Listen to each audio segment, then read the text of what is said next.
Hai semuanya, perkenalkan nama saya Nur Indah Iliyin dengan NIM terakhir 228. Pada kesempatan kali ini, saya akan menjelaskan mengenai problem based learning atau yang biasa disebut dengan PBL. Yang pertama kita masuk ke latar belakang. Di abad ke-21, dunia pendidikan mengalami perkembangan yang sangat pesat. Siswa dituntut tidak hanya mampu memahami materi, tetapi juga harus memiliki kemampuan berpikir kritis, kreatif, serta mampu memecahkan masalah dalam kehidupan nyata. Namun, dalam kenyataannya, masih banyak proses pembelajaran yang menggunakan metode konvensional atau berpusat pada guru. Model seperti ini sering membuat siswa menjadi pasif karena hanya menerima materi tanpa terlibat langsung dalam proses pembelajaran. Akibatnya, siswa kurang memahami bagaimana penerapan materi dalam kehidupan sehari-hari. Oleh karena itu, diperlukan model pembelajaran yang lebih inovatif, aktif, dan interaktif agar siswa dapat berpartisipasi secara langsung dalam proses belajar. Salah satu model pembelajaran yang dianggap efektif adalah Problem Based Learning atau PBL. Model ini menggunakan masalah nyata sebagai dasar pembelajaran sehingga siswa dapat belajar melalui proses mencari solusi terhadap masalah tersebut. Selanjutnya, di sini ada pengertian PBL. Problem Based Learning atau PBL adalah model pembelajaran yang menjadikan masalah sebagai titik awal proses belajar. Dalam metode ini, siswa tidak langsung diberikan seluruh materi oleh guru, tetapi diarahkan untuk menemukan sendiri konsep pembelajaran melalui proses pemecahan masalah. Dengan model PBL, siswa menjadi lebih aktif karena mereka dituntut untuk berpikir, berdiskusi, dan bekerja sama dalam kelompok.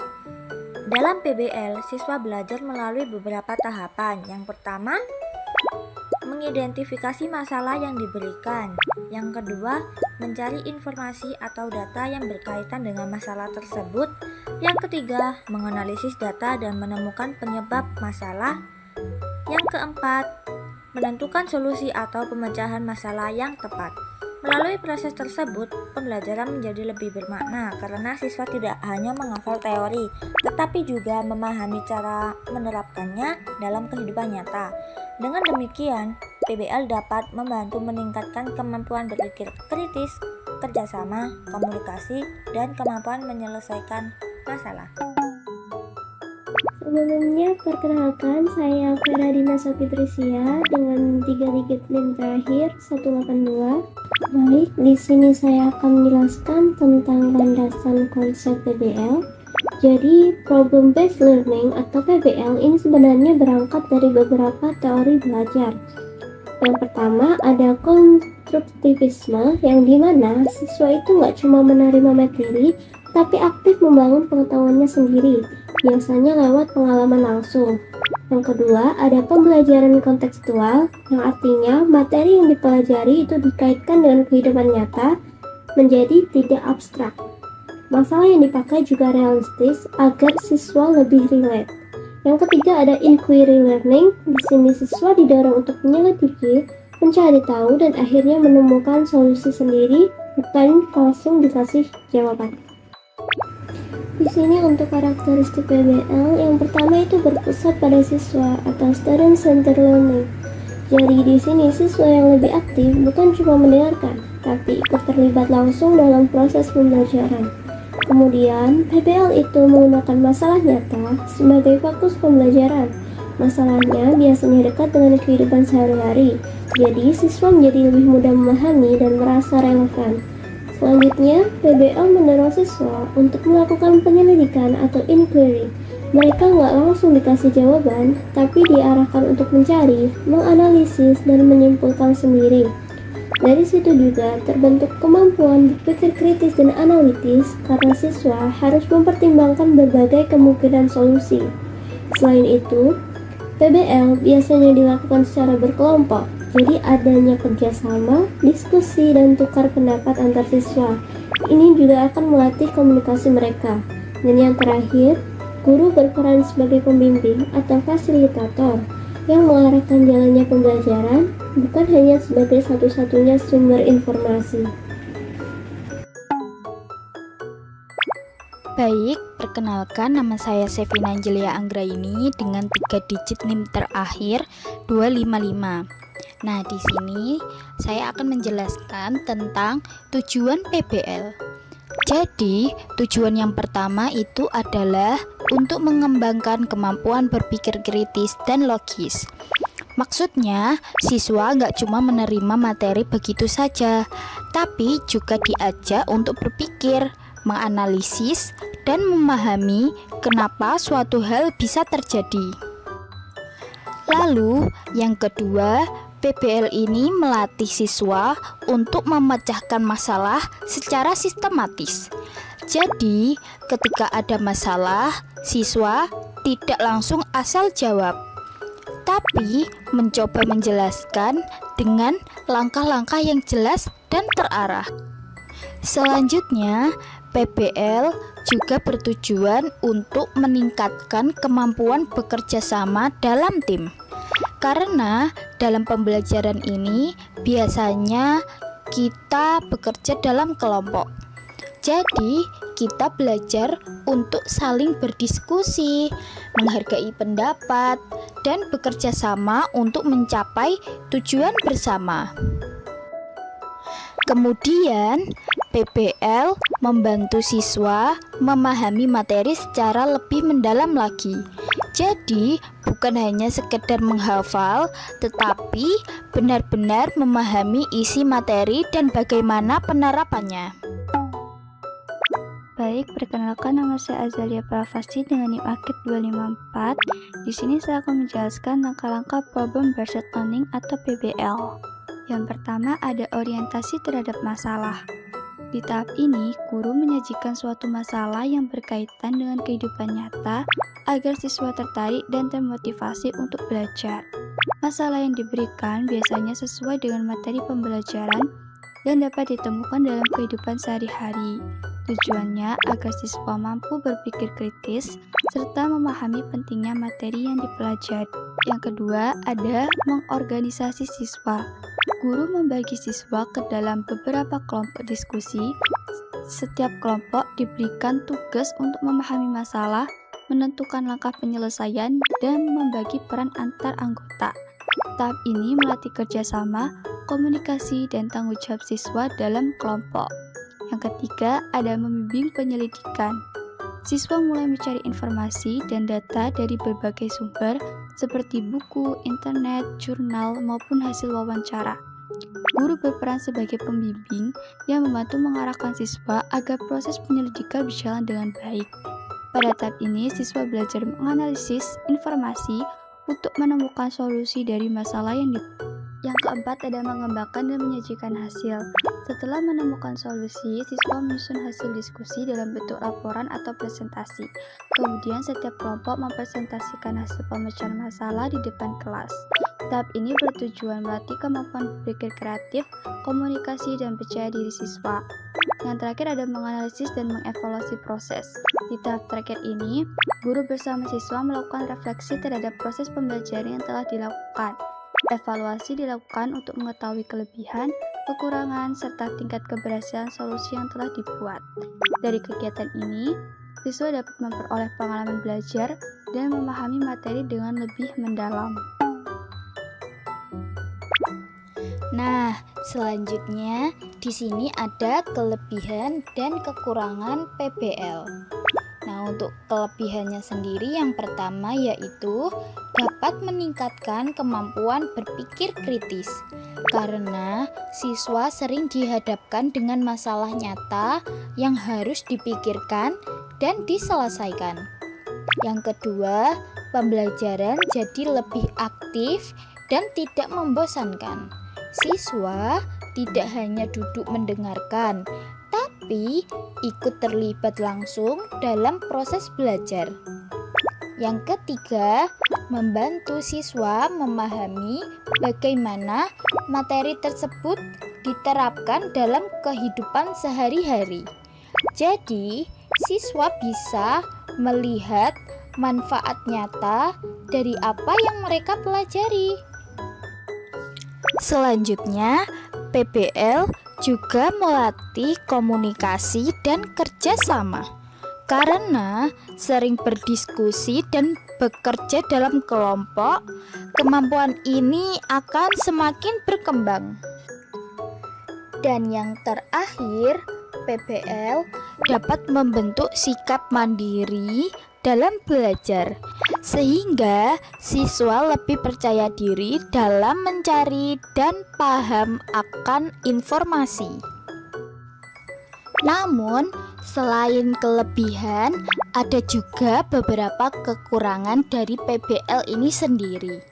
Yang pertama, PBL membutuhkan waktu pembelajaran yang lebih lama dibandingkan metode biasa.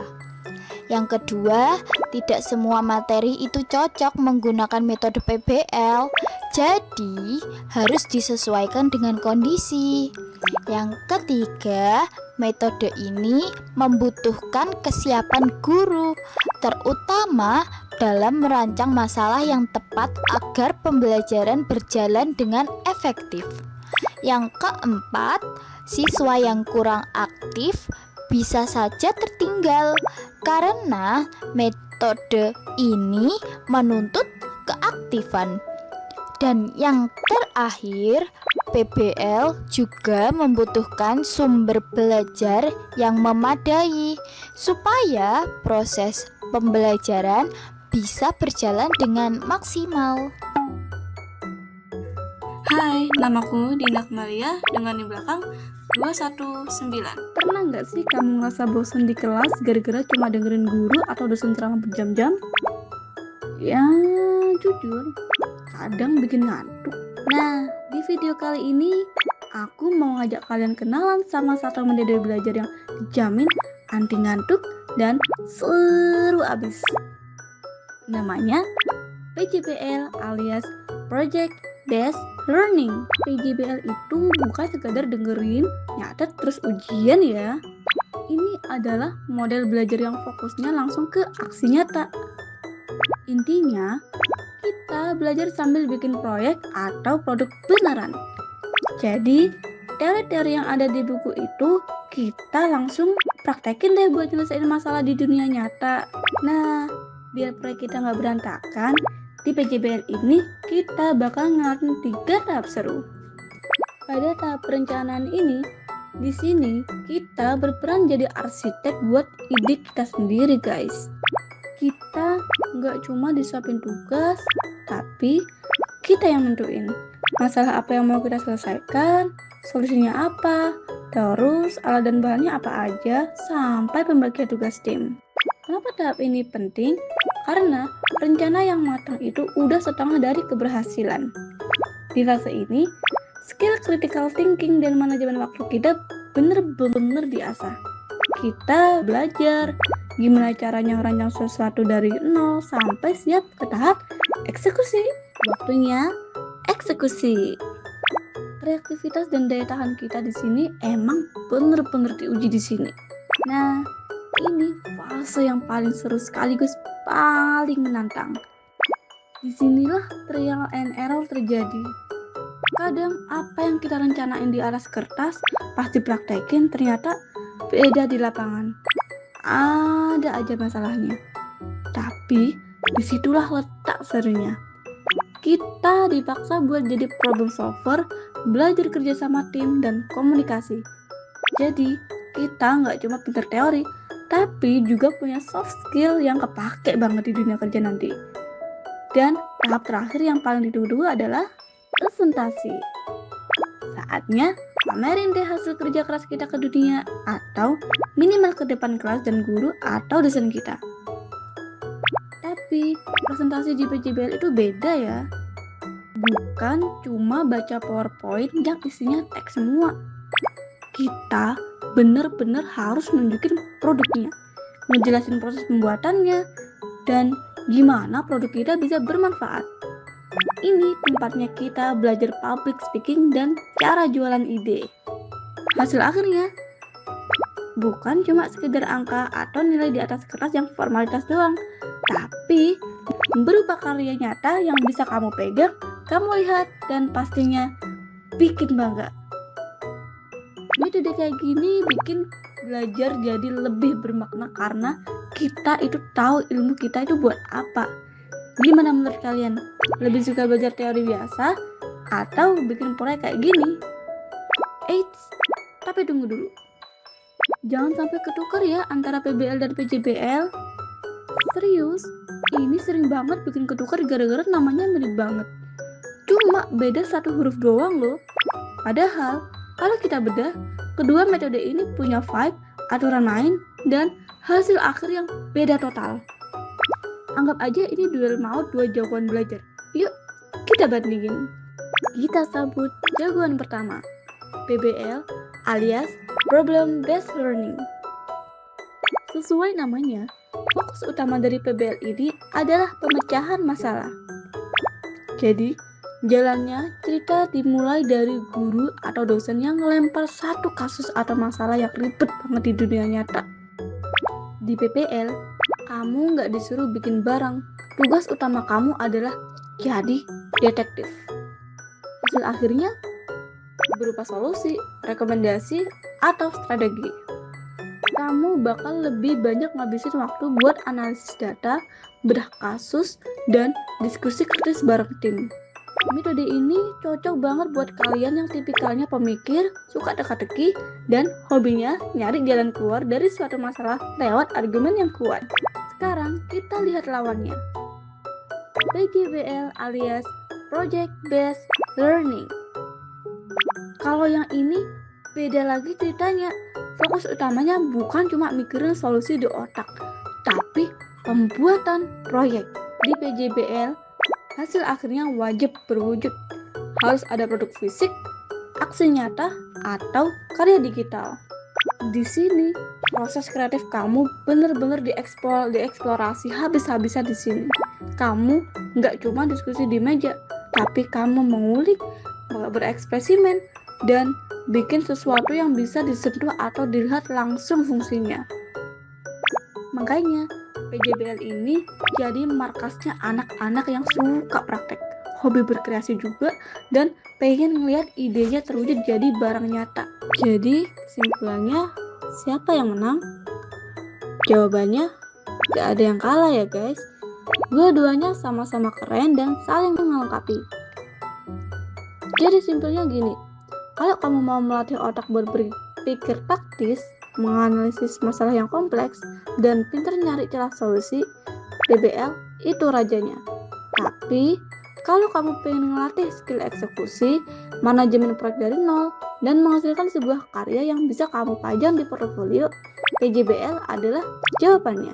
Nah, kalau di kelas kamu sekarang, kamu lebih sering dapat porsi yang mana nih?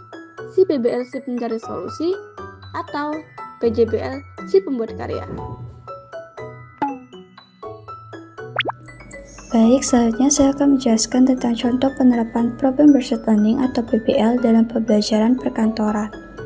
Dalam model PBL, pembelajaran dimulai dengan pemberian masalah yang berkaitan dengan kehidupan nyata. Contoh pada materi komunikasi kantor, guru memberikan pertanyaan seperti bagaimana cara meningkatkan komunikasi efektif dalam sebuah kantor. Masalah tersebut dipilih karena komunikasi merupakan hal yang sangat penting dalam dunia perkantoran. Jika komunikasi tidak berjalan dengan baik, maka dapat menimbulkan kesalahpahaman, kurangnya koordinasi, serta menurunkan produktivitas kerja. Setelah masalah diberikan, siswa dibagi ke dalam beberapa kelompok untuk berdiskusi dan mencari solusi bersama. Dalam proses diskusi, siswa mencari penyebab terjadi masalah komunikasi, menganalisis hambatan komunikasi, mencari informasi dari berbagai sumber, kemudian menyusun solusi yang tepat untuk mengatasi masalah tersebut. Contoh solusi yang diberikan siswa yaitu menggunakan bahasa yang jelas dan sopan, memilih media komunikasi yang sesuai, meningkatkan kerjasama antar pegawai, serta memberikan umpan balik dengan baik. Selama kegiatan berlangsung, guru berperan sebagai pembimbing yang membantu mengarahkan siswa agar tetap fokus pada penyelesaian masalah. Selain itu, hasil diskusi dipresentasikan di depan kelas dalam bentuk solusi yang logis dan dapat diterapkan dalam lingkungan kerja. Melalui penerapan PBL, siswa tidak hanya memahami materi tentang komunikasi perkantoran, tetapi juga dapat melatih kemampuan berpikir kritis, kerjasama tim, komunikasi, dan rasa percaya diri dalam menyampaikan pendapatnya. Baik, perkenalkan nama saya Rista Dwi Arianti dengan NIM digit terakhir 252. Di sini saya akan menjelaskan terkait kesimpulan dari materi Problem Based Learning atau PBL yang sudah dijelaskan oleh teman saya sebelumnya. Model pembelajaran berbasis masalah atau PBL merupakan pendekatan pembelajaran yang menekankan pada pemecahan masalah nyata sebagai dasar proses belajar. Melalui PBL, siswa menjadi lebih aktif, berpikir kritis, serta mampu bekerjasama dalam menemukan solusi. Model ini tidak hanya membantu memahami materi secara mendalam, tetapi juga melatih keterampilan yang relevan dengan kehidupan nyata. Meskipun memiliki beberapa keterbatasan, PBL tetap menjadi model pembelajaran yang efektif dan inovatif di era pendidikan modern. Baik, selanjutnya saya akan menjelaskan contoh studi kasus dari materi Problem Based Learning atau PBL tersebut. Sebuah perusahaan jasa bernama PT Maju Sejahtera mengalami penurunan kinerja dalam beberapa bulan terakhir. Banyak pekerjaan yang tidak selesai tepat waktu, terjadi kesalahan dalam penyampaian informasi antar divisi, serta sering muncul kesalahpahaman antar atasan dan karyawan. Selain itu, karyawan mengaku bahwa instruksi yang diberikan kurang jelas dan sering berubah-ubah. Media komunikasi yang digunakan juga tidak konsisten, terkadang melalui email, chat, atau bahkan hanya lisan tanpa dokumentasi. Hal ini menyebabkan kebingungan dan penurunan efektivitas kerja tim. Manajemen perusahaan ingin mencari solusi agar komunikasi di dalam kantor menjadi lebih efektif dan tidak menghambat pekerjaan.